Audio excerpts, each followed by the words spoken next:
ดาวอย่ามัวเลือกเลยน้องสาว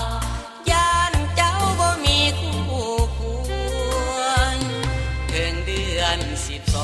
12ได้น้องมาเป็นคู่ครองอ้ายคงสมปองพาน้องเที่ยวบุญทาสหลวงขอเพียงสาวยาอย่าหาหนทางล่อลวงให้อ้ายต้องเป็นบาปวงอย่าหลงยิ่งลวงพันเป็นนักร้องนวลน้องคงบ่ต้องการ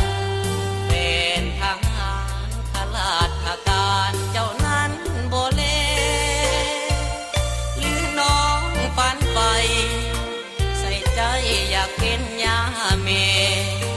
อยากเป็นแฟนของเฒ่าแก่เบิ่งตัวในแม่อย่าเลือกลางมัวเลือกอยู่นานเลือกสรรว่าจนว่ามีถ้าเลือกได้ดีอ้ายนี้ก็แสนดีใจญาติน้องเลือกคือชายผู้มีหลายใจรับรองน้องต้องมองให้อย่ามัวเลือกหลายเจ้าตรง